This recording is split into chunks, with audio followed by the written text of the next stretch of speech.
informasi yang berdiri sendiri namun memiliki arti. Kenapa memiliki arti? Data itu banyak tersebar ya, jenis dan tipenya. Namun dalam hal ini seorang mencari data karena dia membutuhkan data tersebut. Berarti data tersebut memiliki arti bagi yang memerlukannya. Jadi secara internasional pengertian data ialah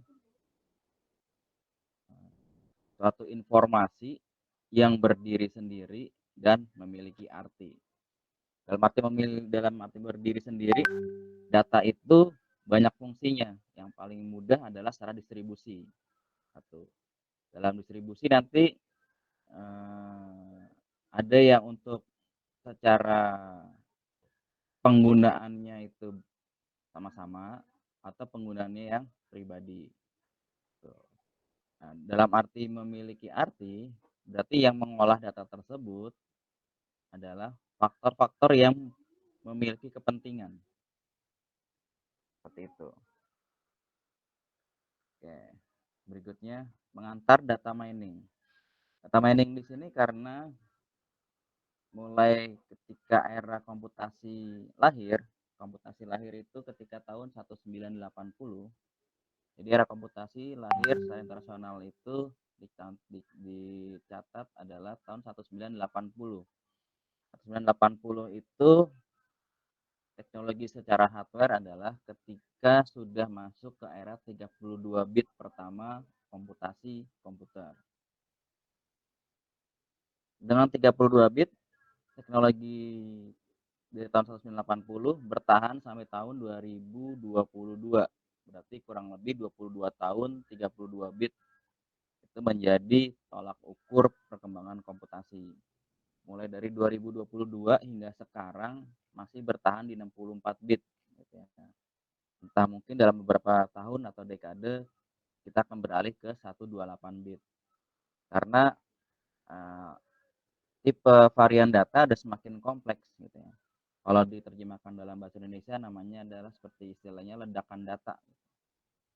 Nah, kalau diartikan ke bahasa Indonesia konteksnya kurang tepat kadang. Gitu ya. Mungkin lebih tepatnya sebaran datanya semakin banyak. Gitu ya. Oke. Nah, dengan jumlah variabel data yang makin banyak, berarti aplikasi pengolah data juga semakin banyak. Terus proses konsep datanya juga semakin banyak. Terus tinjauan datanya bagaimana gitu kan. Nah, jadi dengan data mining ini pertama kali adalah kita bisa melihat data tersebut mau diapakan gitu. Karena sekarang di era digital ini semua informasi tersimpan dalam bentuk data, terutama datanya digital. Nah, data digital ini akan tersimpan di dalam, kalau dalam provider itu mereka memiliki server. Nah, server mereka supaya capability prosesnya tidak menumpuk, maka data yang tidak diperlukan lagi nanti ada seleksi untuk dihapus. Nah, itu salah satu isu-isu utamanya. Berarti sampai berapa lama data tersebut disimpan, gitu kan. Nah, kalau datanya penting, bagaimana? Seperti kalau teman-teman mungkin pernah mengunjungi arsip Perpustakaan Nasional atau arsip apa namanya, arsip-arsip dari sejarah, gitu. Nah, apakah data itu kalau semakin lama disimpan, informasi yang disimpan itu suatu kebenaran? Terkadang nanti ada koreksi gitu kan. Oh, ternyata data yang kemarin saya simpan perlu diupdate, contohnya seperti itu. Nah, itu adalah salah satu isunya. Oke. Sekarang fungsi data yang utama adalah bagaimana data bisa menggambarkan informasi pengetahuan yang disimpan. Nah, pengetahuan biasanya disimpan kalau dalam memori manusia itu dalam bentuk namanya pengalaman. Ya. Kalau dalam komputasi data tersebut diolah dengan struktur database. Oke. Nah, dalam database tadi, nanti baru dipilah-pilah lagi secara fungsi data tersebut digunakan. Nah, biasanya apakah, semakin banyak data maka server pengelolanya juga harus semakin cepat atau semakin besar? Gitu kan. Karena semakin banyak pengguna data, maka kemampuan dari database pengelolaannya juga semakin menurun gitu. Seiring meningkatnya data yang diolah dan dikelola oleh suatu database server, maka sistem pengelolaannya juga semakin menurun apabila anggaplah data tetap tidak bertambah namun penggunanya bertambah, gitu kan. Maka kemampuan dari server database-nya juga semakin menurun. Nah, jadi di sini bagaimana pengelolaan database pada suatu server bisa diatur sedemikian rupa ketika menambah suatu informasi lagi, database tersebut masih bisa diakses, masih bisa dikelola secara bersama, contoh seperti itu. Nah, kalau di sini maksudnya dalam problem ledakan data, karena data tipenya semakin perkembangan teknologi, maka akan semakin banyak tipenya. Contoh tipe file suara ya, dulu yang sangat umum adalah MP3. Namun semakin ke sini tipe tipe suara tidak hanya MP3, ada banyak tipe lain, ada tipe AMR, ada tipe OGG gitu ya, dan lain-lain makin berkembang. Sama seperti tipe file video. Kalau dulu paling mudah 3GP, sekarang ada MKV gitu ya, eee, dan lain-lain. Oke, berikutnya, solusi database yang semakin besar, maka mau tidak mau database tersebut harus difilter. Dalam difilter di sini artinya adalah kita menyaring master atau menyaring, bahasanya induk data ke dalam database yang lebih besar. Yang paling mudah adalah kalau seperti teman-teman pernah melakukan klasifikasi antara dunia tumbuhan, flora, atau dunia hewan, fauna.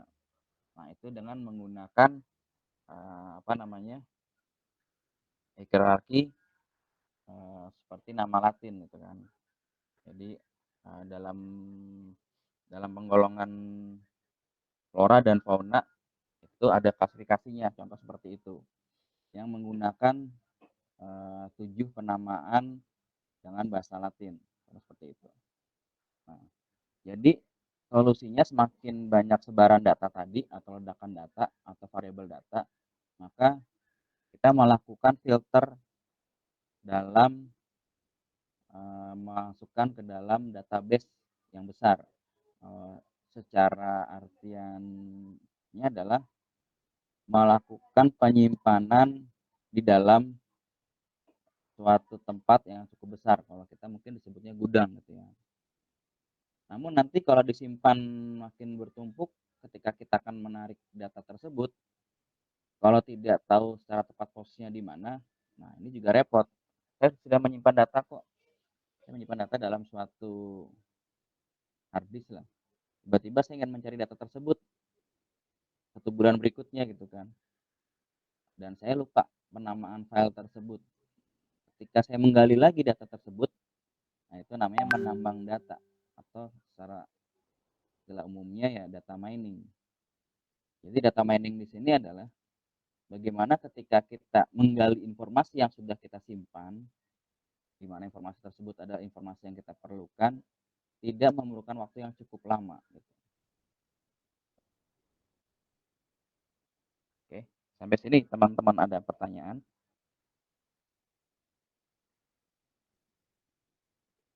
Silakan, ada pertanyaan?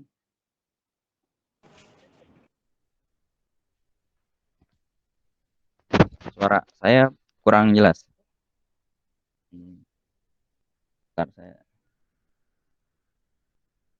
saya setting di mic dulu. Sekarang cukup jelas? Oke. Di setting mic-nya saya setting full ya. Setting full. Oke, dari yang saya sampaikan tadi ada pertanyaan dulu. Dari saya belum ada, Mas. Ya, silakan. Bapak mau nanya. Ya, silakan. Tadi kan ada, Bapak tadi ngejelasin ada kalau misalkannya kayak ledakan data, itu bisa terjadi internal server error gak sih kayak gitu, Pak? Oke, pertanyaan yang sangat baik. Ya, makasih, Pak. Server error kalau di Indonesia kasusnya, Ya. itu adalah bukan dari karena kapasitas menyimpan datanya kurang. Kalau di Indonesia ya, di Indonesia itu kan Indonesia jarang memiliki server publik. Jadi Indonesia itu adalah semacam kalau dalam jaringan namanya proxy. Proxy itu kalau teman-teman kenal mungkin VPN ya, gateway VPN. Ya, gateway VPN itu ibaratnya kayak terminal untuk mengambil datanya. Perhatikan, Indonesia tidak punya server. Indonesia punya server Google? Tidak punya. Kalau server-server untuk seperti online shop ada gitu ya. Server pemerintahan ada. Cuma server publik seperti Google, apalagi kayak Apple, mereka nggak menaruh di Indonesia. Karena Indonesia tidak sanggup untuk mensuplai daya listriknya terhadap server tersebut. Mungkin saya pernah ceritakan di tahun 2006-2007 itu ketika pemerintahannya Pak SBY, Google ingin membangun server di Indonesia. Kenapa? Karena waktu itu Google itu kan salah satu perusahaan baru berdiri ya dalam hal untuk ke hardware. Kalau software, Google sendiri berdiri tahun 98. Nah, tahun 2006 membuat server di Indonesia karena apa? Indonesia adalah nomor 4 dunia. Maka kalau punya server di Indonesia, ketika orang Indonesia mencari data, dia sudah memotong akses di mana penduduk sebanyak 200 juta lebih lah ya, langsung mengakses di negaranya sendiri. Cuman syaratnya gini, ketika Google ingin membangun server di Indonesia, minta kepada pemerintahan kita untuk menyediakan suplai daya listriknya. Oke. Server itu adalah suatu penyedia data yang selama kontinu 24 jam. Kalau kita bahasa 24 jam non-stop ya, kalau dalam penulisannya 24 strip 7, berarti 24 jam sehari dan 7 minggu gitu ya, non-stop. 1 detik pun tidak boleh namanya pasokan dayanya hilang. Kalau loss berarti informasi yang dikelola dia akan reset sistem. Sistem anggaplah paling cepat 3 menit ya. Setelah itu dia harus melakukan kalkulasi data lagi gitu kan. Oke. Nah, kendala ketika penyediaan listrik di Indonesia itu baru mulai bagus itu adalah di tahun 2011. Jadi setelah belum 2011, dalam 1 bulan kita yang di daerah Jabodetabek atau ring satunya Indonesia ya, itu kita dalam sebulan bisa mengalami minimal 3 kali sampai 5 kali pemadaman. Listrik mati, lampu mati gitu ya. Mungkin kalau teman-teman pernah ingat gitu ya, seperti itu. Nah, jadi akhirnya karena pemerintah kita tidak sanggup menyediakan listrik untuk server, maka tidak dibangun server di Indonesia. Yang ada server dibangun di mana?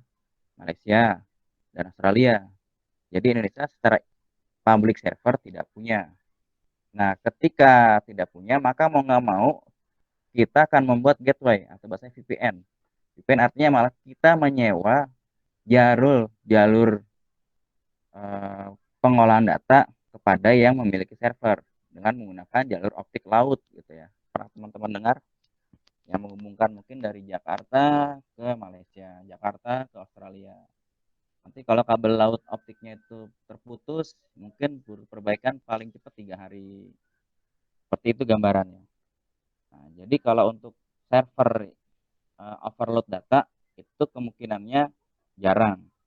Tapi kita di Indonesia yang sering mengalami internet error gitu ya, karena portal yang ketika menghubungkan kepada server itu portalnya penuh, bahasanya VPN-nya penuh gitu ya. Karena VPN itu ada kapasitas ketika dia melakukan akses bersama. Dalam 1 detik anggaplah dia bisa untuk mengelola misalkan dalam 1 detik berapa ratus ribu pengguna gitu kan secara bersamaan. Sebenarnya begitu. Jadi kalau error yang kita alami di Indonesia itu adalah biasanya karena VPN-nya adalah usernya secara penggunaan yang bersama penuh.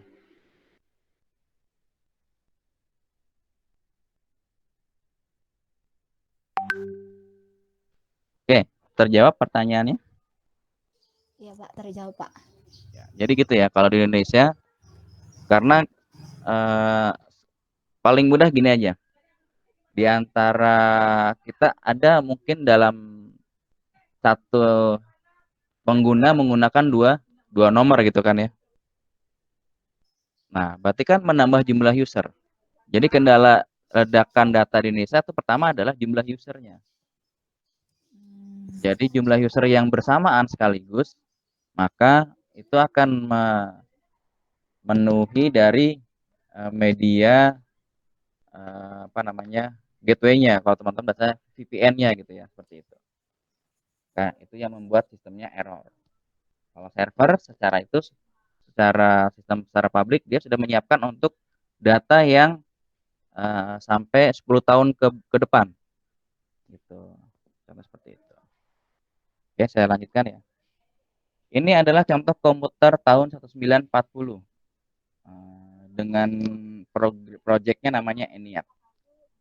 Dengan sistemnya adalah dia pemrograman basicnya konsep program Pascal,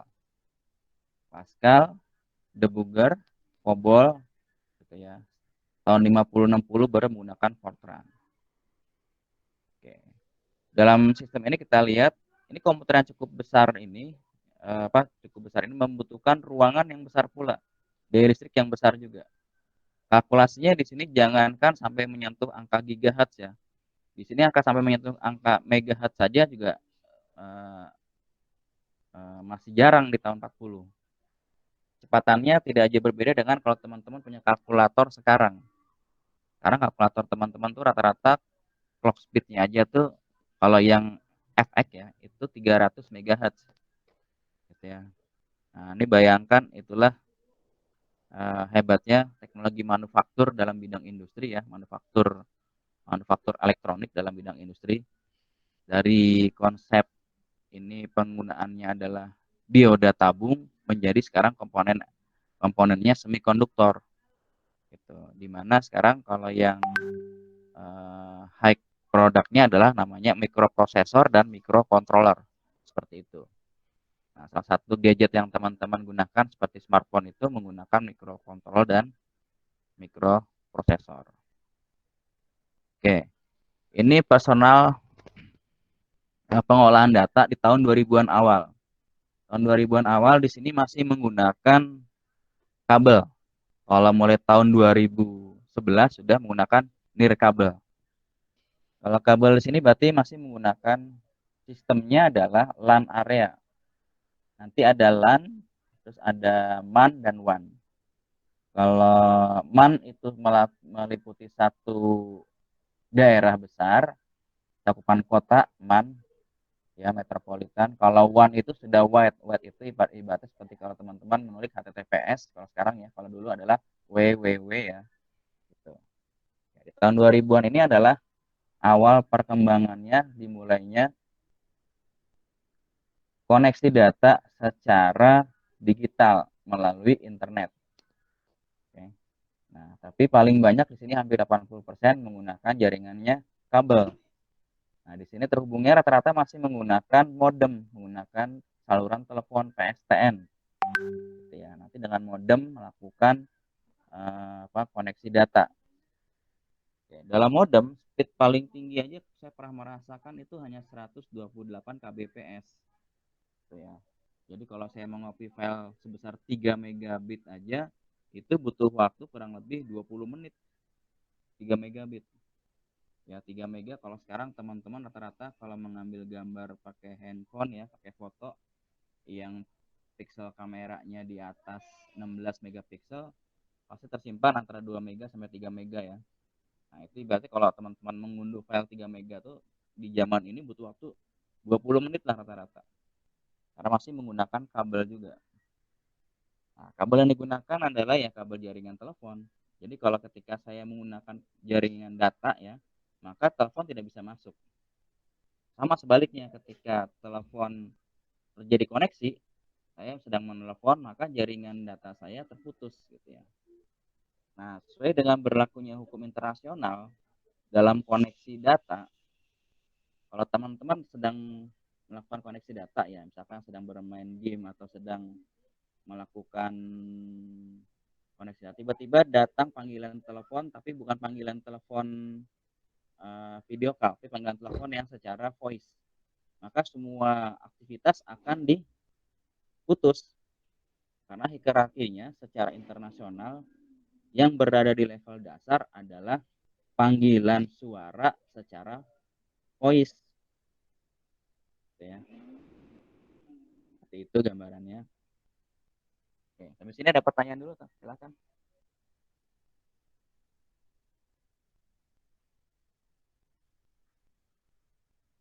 Sampai sini ada pertanyaan dulu, silakan. Belum ada apa dari saya. Oke. Ini kita baru bergabung 15 dari 27, yang lain nggak tahu kemana. Oke, next. Oke, evaluasi pengelolaan database. Database mulai dikelola dari tahun 1960. 1960 ini adalah tonggak ketika manusia punya rencana, salah satunya Apollo 11 untuk ke bulan. Mungkin kalau teman-teman pernah mendengar memenya, dulu dengan komputer kemampuannya setara dengan apa namanya ngeplas belum Pentium 1 ya, bisa mengantar manusia ke bulan. Sekarang dengan komputer yang sudah evolusinya kemampuan ini berkali-kali lipat, kenapa kita stuck tidak bisa mengantar manusia sampai ke planet yang berdekatan dengan bumi lah. Contohnya kan ke Mars gitu ya. Karena kita baru hanya bisa mengirim objek-objek saja, belum bisa mengirim manusia ke Mars pulang dan pergi gitu kan. Ini jadi pertanyaan juga. Berarti bukan konsep dari teknologinya, namun dari transportasinya kita yang belum sampai ke sana. Oke, tahun 70-an adalah model relasional. Nah, tahun 70-an di sini adalah satu tonggak untuk pemilihan suara sama secara digital. Kayaknya Indonesia juga belum bisa ya. Kalau negara-negara maju mungkin seperti Amerika, Rusia gitu ya, sudah menggunakan kalau pemilihan umum itu dengan menggunakan digital gitu ya. Nah, di sini adalah rasional dan implementasi DBM secara rasional. Artinya penggunaan data secara langsung. Nah, kalau di pemilu kita di di KPU kita itu masih menggunakan sistem pencoblosan kertas suara. Tahun 1980-an RDBMS adalah menggunakan satu objek. Nah, objek di sini berarti orientasi objek. Contohnya paling mudah adalah karena di sini belum digital ya 80-an. 80-an itu masih dalam bahasanya tipe analog. Nah, di sini adalah ketika sedang beralihnya ke teknologi robot. Ya, robot dalam arti otomatisasi secara industri. Gitu ya. Nah, di sini paling mudah kalau dalam bentuk kita data itu adalah dulu namanya kertas berlubang. Kertas berlubang ketika saya dulu mengalami ujian gitu ya, ketika sekolah dulu hingga sampai dengan ke masuk perguruan ya. Kalau ujian selalu diberi kertas lalu saya lingkari gitu ya. Lingkari dengan pensil pensil yang karbonnya itu minimal 2B sampai maksimal 6B ya.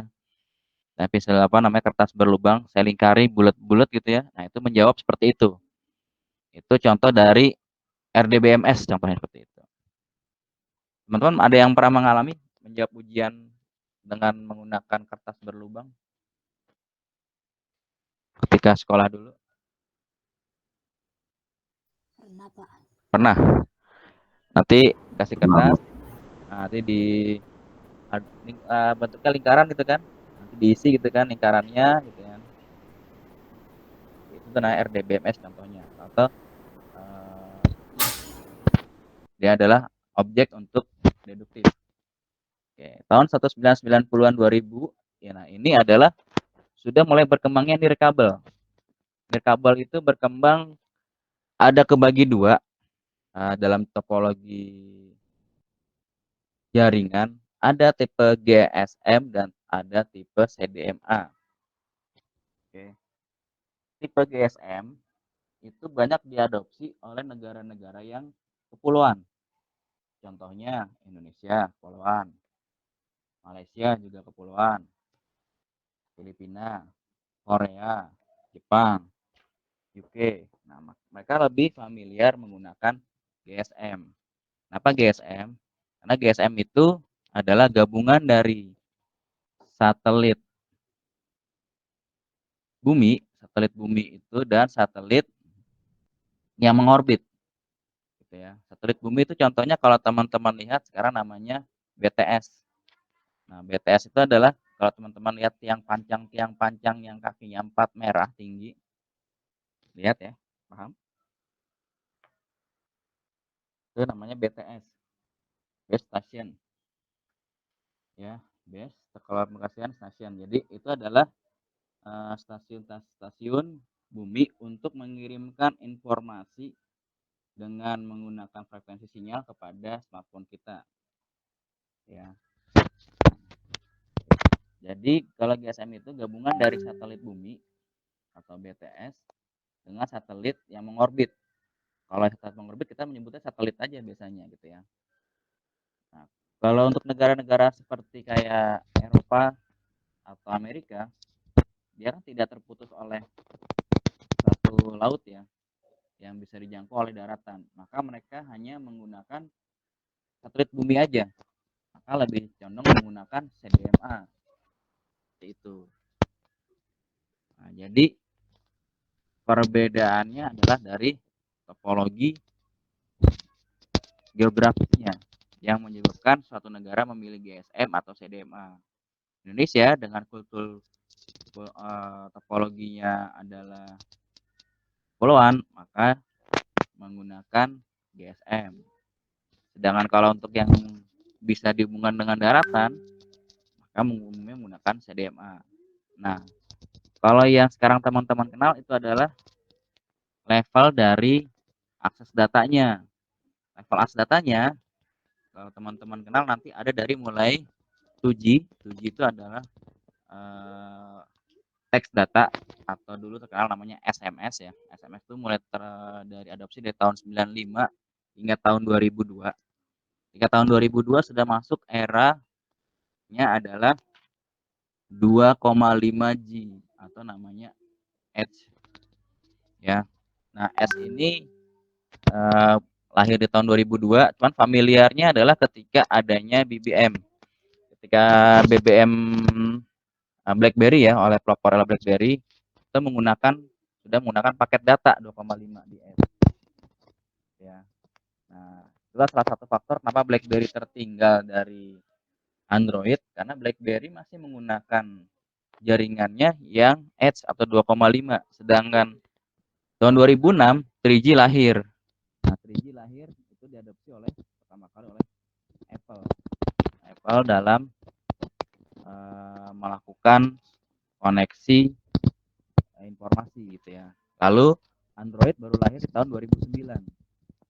Ketika pesaingnya sudah mengadopsi 3G, BBM sendiri dari BlackBerry masih mengadopsi Edge yang 2,5. Makanya lambat laun ditinggal oleh penggunanya. Gitu ya. Yang dulu di Indonesia sempat familiar BBM ya. gitu ya. Sekarang sudah menurun drastis pengguna BBM. Nah, kan pengguna BBM tuh nomor 1 ada di Indonesia gitu kan. Yang dulu katanya dijanjikan akan dibuat pabrik lah di Indonesia segala macam. Begitu tergerus oleh lawan-lawannya dalam teknologi, ya jadi batal seperti itu. Nah, sekarang kalau untuk koneksi datanya di Indonesia familiar kita masih menggunakan yang 4G gitu ya. Nah, sambil menunggu kedatangan 4G, teknologi 3G berkembang ke namanya 3G plus atau namanya umumnya HFDPA atau kodenya biasanya kalau di handphone itu H plus gitu ya. Nah, sekarang sudah mengacu kepada minimal LTE atau 4G. Sambil menunggu nanti ini 5G, ada beberapa provider menganggapnya adalah 4G plus lah. Nah, ini adalah teknologi dalam komunikasi datanya. Nah, tujuannya apa ketika meningkatkan level dari pengolahan datanya? Tujuan adalah ketika saya mengambil data dari server dengan kecepatan yang tinggi, maka hanya membutuhkan waktu akses yang sedikit gitu ya. Waktu tunggu saya semakin sedikit. Di sisi lain, kemampuan server untuk menyimpan data juga semakin besar. Oke. Apa itu mining? Mining di sini kalau secara harfiah umumnya adalah melakukan proses penggalian. Penggalian apa di sini? Karena di sini adalah data mining, maka yang digali adalah informasi gitu ya. Informasi yang saya cari biasanya kan masih berserakan gitu ya di dalam server. Nah, maka saya akan mengunyah informasi tersebut pertama adalah sesuai dengan tipe datanya. Nah, tipe data secara digital maka dilihat dari tipe filenya dulu. Dari tipe filenya nanti baru diolah lagi apakah tipe file saya ini dengan kapasitas yang besar atau yang kecil. Gitu kan. Nanti ketika saya menggali informasi, apakah saya orang yang diberi akses ini atau saya orang yang berkepentingan atau saya bukan yang berkepentingan. Maka ada beberapa data yang tidak diakses secara publik, tapi secara independen. Seperti data perbankan, data-data kesehatan medis gitu ya. Nah, itu contohnya seperti itu ada data yang harus memiliki level akses ya, atau memiliki suatu namanya apa? Izin dari penggunaannya. Oke. Nah, di sisi lain ketika menyimpan data nanti, apakah server menyimpan data dengan dikompresi atau tidak? Kalau server menyimpan data dengan dikompresi, maka ketika saya menggali data, maka saya harus melakukan ekstraksi data. Ya, datanya itu harus disusun ulang untuk dibuka. Seperti kalau teman-teman menemui file yang dikompresi dengan zip atau dengan rar, gitu ya. Jadi kalau ingin melihat isi filenya diekstrak dulu, gitu ya. Setelah diekstrak baru bisa dilihat informasi isi datanya. Nah, sekarang bagaimana saya bisa melakukan pencarian data secara otomatis? Ya, Pak. Berarti yang di sini adalah apa? Saya harus memiliki engine untuk melakukan penelusuran data. Contohnya adalah seperti Google ya. Atau seperti kalau di Microsoft itu Bing atau ya sekarang atau Edge atau seperti Yahoo, tapi Yahoo udah gulung tikar ya. Atau seperti Opera atau seperti Firefox seperti itu. Contoh seperti itu. Oke, istilah baku. Istilah baku yang ada dalam mungkin nanti konteks-konteks perkuliahan kita ke depannya, ya paling dasar judul mata kuliah sendiri, data mining, atau biasa disingkat dengan DM. Atau data knowledge discovery in database. Atau di sini adalah proses pengolahan datanya. Jadi proses pengolahan data itu nanti dengan istilahnya KDD. Ada pula istilah yang jarang digunakan seperti yang sebut tadi adalah proses ekstraksi data ya. Apa jarang digunakan karena nanti ini kita tidak bisa tahu apakah data yang disimpan oleh server dikompresi atau tidak. Nah, nanti kita bisa tahunya, kok saya ngolah data agak lama ya, berarti kemungkinan data saya di server itu dikompresi. Ketika mau saya ambil, berarti harus diekstrak dulu, seperti itu. Nah, ada lagi istilah-istilah baru, contohnya adalah seperti AI, kalau teman-teman sekarang ya. Ada lagi nanti CNN neural network gitu ya. Ada lagi sekarang seperti tipenya adalah menggunakan AR gitu ya. Apa namanya? Apalagi menggunakan barcode QR. Itu adalah suatu kapabilitas yang baru. Oke, mengapa menggunakan konsep data mining? Dalam data mining ini sini artinya adalah data sudah tersedia, informasi ada, namun bagaimana kita bisa melakukan filter atau kita bisa melakukan pengelolaan data secara dalam waktu yang singkat gitu ya. Jadi tujuan utama data mining di situ adalah seperti itu gambaran. Dari sebaran data yang banyak, maka bagaimana kita bisa memfilter dan bisa mengambil data dengan relatif waktu yang lebih singkat gitu ya. Oke. Apa manfaat dari data mining? Manfaatnya adalah yang paling mudah secara krusial, kita bisa mengambil keputusan di waktu yang tepat. Yang paling mudah adalah pada pengelolaan marketing. Jadi tujuannya untuk mengambil keputusan di waktu yang tepat. Ya. Jadi ketika mengambil keputusan, maka dengan informasi yang sudah kita kumpulkan, ya. Jadi bagian mengumpulkan data atau informasi itu adalah salah satu langkah dari data mining, gitu ya. Nah, atau umumnya informasinya kita ambil secara database. Ya. Nah, tapi dia tidak hanya sekedar marketing. Nah, seperti sekarang ketika kita menghadapi pandemi ini ya, maka kita juga harus mengelola dari berbagai riset supaya kita bisa menemukan formula vaksin. Contohnya seperti itu ya. Nah, akhirnya apa? Nanti bisa untuk meregenerasi vaksin yang semakin vaksin semakin lebih kompleks untuk bisa digunakan kepada masyarakat umum. Oke, ini contohnya potensi aplikasi di sini adalah dalam langkah-langkah manajemen ya. Nah, manajemen di sini biasanya adalah bagaimana bukan untuk menghindari resiko. Manajemen itu pasti semua memiliki resiko, tapi meminimalkan resiko yang akan dikelola oleh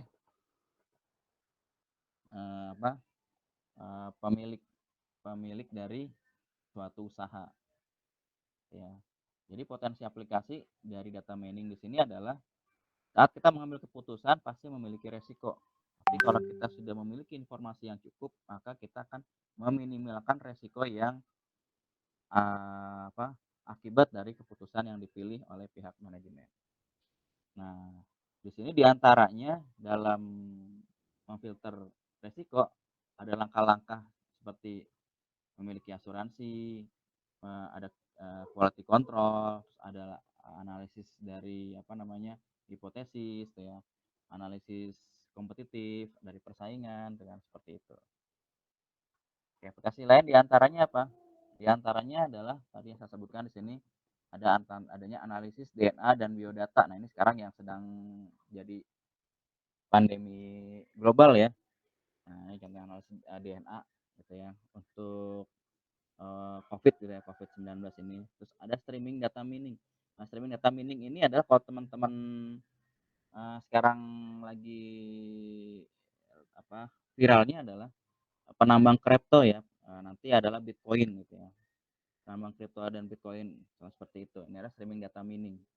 Nah, ini salah satu yang menyebabkan harga PC dan laptop yang dengan kemampuan grafis itu di pasaran jadi langka gitu. Kalau bahasa Indonesianya barang goib. Barang goib dari harga produsennya mungkin harganya anggaplah 5 juta, tapi kalau kita beli di pasar Indonesia bisa 10 juta gitu, bisa sampai 2 kali lipatnya karena dibilangnya kelangkaan produk. Nah, kalau secara umumnya barang goib. Oke, kalau dalam text mining di sini contohnya adalah penggunaan data secara publik. Contoh kalau teman-teman menggunakan WA. Dalam WA itu kan nanti ada file teks, file gambar, file video dan lain-lain. Oke. Nah, ini tadi adalah salah satu kegunaan data mining. Berarti dengan informasi yang sudah dikumpulkan kita melakukan apa langkahnya? langkah berikutnya adalah melakukan analisis manajemen pasar. Tujuannya apa? Tujuannya adalah bagaimana kita bisa mengetahui target pasar kita. Tuh. Oke. Nah, dari manajemen pasar, kita juga bisa menganalisa kebutuhan dari customer. Ya, dengan menggali informasi profil customer dan menyediakan rangkuman informasi statistik trennya apa sih sekarang yang dibutuhkan customer itu kan. Seperti itu. Oke. Dalam manajemen risiko, dengan adanya langkah data mining, maka kita bisa mengevaluasi satu infrastruktur aset dan juga adalah perencanaan keuangan. Oke. Dan di sisi lain dalam pihak HRD atau sumber daya manusia, maka kita bisa untuk meningkatkan skill dari perorangan atau per grup di dalam manajemen perusahaan gitu ya, agar sesuai kebutuhan dengan perkembangan yang sedang berjalan. Oke. Kalau dalam hal kompetisi, maka kita bisa melihat daya saing yang kita miliki ketika dalam pemasaran di dalam suatu perusahaan. Oke, meningkatkan daya saing agar apa? Agar konsumen mau beralih kepada produk atau jasa yang kita tawarkan, contoh seperti itu. Dalam aplikasi lain, contohnya ada aplikasi dalam olahraga gitu ya. Ini contohnya di sini adalah pertandingan NBA ya, bola basket. Jadi sebelum pertandingan tuh nanti antar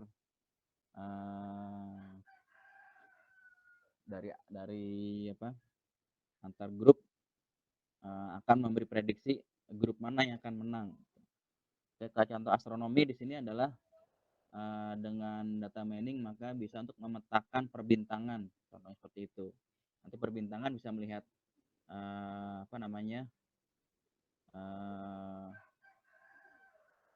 pola rasi bintang, terus pola quasar, pola lubang hitam dan lain-lain. Kalau dalam internet web itu adalah contohnya adalah untuk pemasaran. Kalau pemasaran ya sekarang adanya seperti online shop ya, seperti itu. Oke, ini satu contoh analisa. Oke, ada seorang petugas, misalkan ini ada penjualan mobil kan ya. Terus yang membeli berusia 18 tahun akan memberi suatu kendaraan Ferrari contohnya gitu kan. Kalau misalkan kita sebagai petugas asuransi, kita akan melakukan apa gitu kan contohnya. Oke, maka kita akan mengkaji bagaimana seorang yang membeli itu, kalau memberikan asuransi gitu kan ya, akan mengkaji bagaimana pembayaran sebelumnya. Contohnya mengajukan kredit ya, seperti itu.